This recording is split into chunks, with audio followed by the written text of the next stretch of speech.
Our next presenter, I will now call on Communist Party of Canada, brackets Ontario. You will have 7 minutes for your presentation. Please state your name for Hansard and you may begin. Thank you.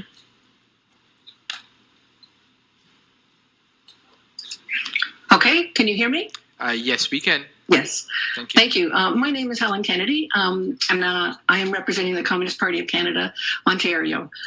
We are the second oldest political party in Canada, celebrating 99 years of fighting for working people across the country.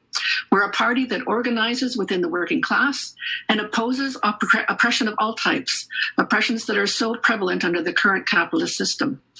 The CPC Ontario is the provincial expression of our central party. We are also the party of Dr. Norman Bethune, one of the earliest advocates and active practitioners of public health care. We are pleased to be here today to offer our insights and opposition to Bill 175, Connecting People to Home and Community Care Act. I'd like to start with the home care sector worker demographics. I know you are probably all aware of these facts, but it's important to put your proposed restructuring of home and community care in its proper context. In 2015, the Ministry of Health and Long-Term Care estimated that there were 100,000 personal support workers across the province, with about a third working in home care.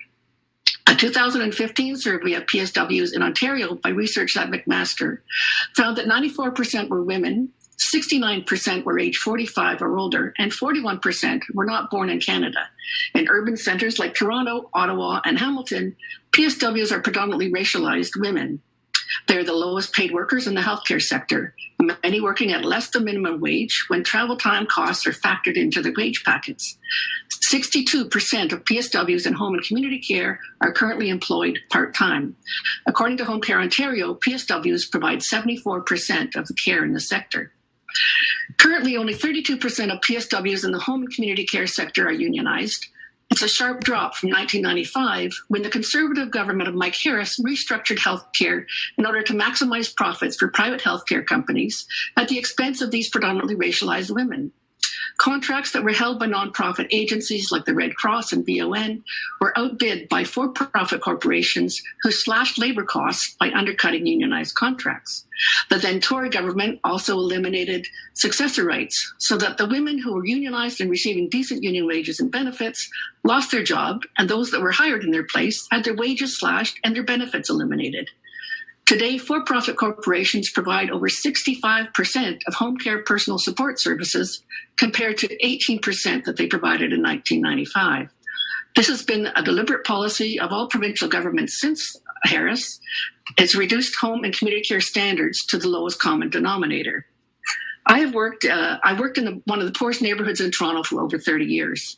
In this community and many others like it across the city of Toronto, a large percentage of women work as PSWs. They are predominantly Black and racialized women. They live in social housing and low-rent apartments because that's all they can afford on a PSW wage. They fight for their children in the public education system to ensure they are not streamed into basic classes. They fight for their children who are policed in school hallways, who are stopped multiple times within their neighborhoods and their local malls by the police.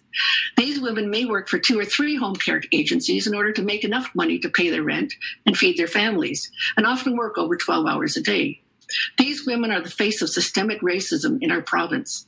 It is time to make amends, to address the fact that PSWs are essential to the health and community care sector, and to demand that they are paid decent wages and benefits, that they be given full-time jobs, vacations, and sick days.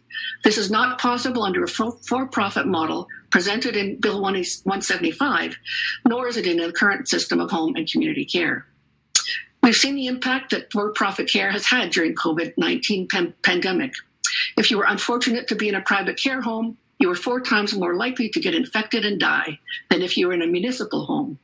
It is ludicrous that the provincial government is proposing the further deregulation of home and community care, given the track record of these private homes during the pandemic. For-profit corporations take money out of the sector and put it in the pockets of their shareholders and executives. For example, former Premier Mike Harris has a part-time job, much better paid than the PSWs. As chair of the board of Chartwell, he is paid $229,500 in 2019. The Star reported that he has an additional $7 million in Chartwell holdings. He's certainly making a lot of money.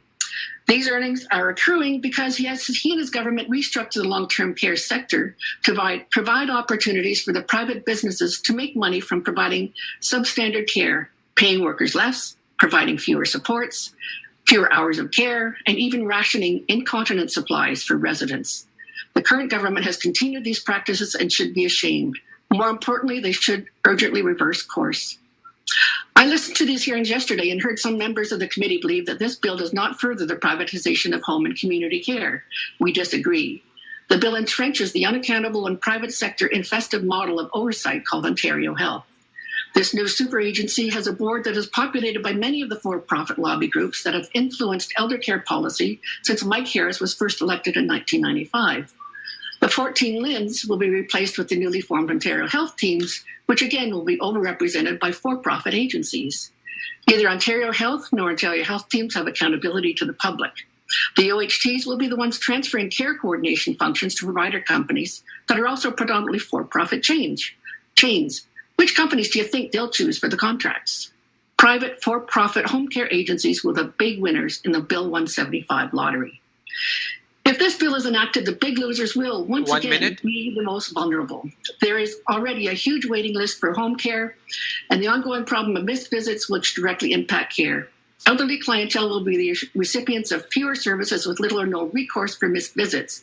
The workers in the sector, mostly PSWs, whose wages are already the lowest in the sector, will be maintained in low hourly wage work without compensation for travel time between clients, pushing them further into the gig economy that has failed workers so dramatically during the current pandemic.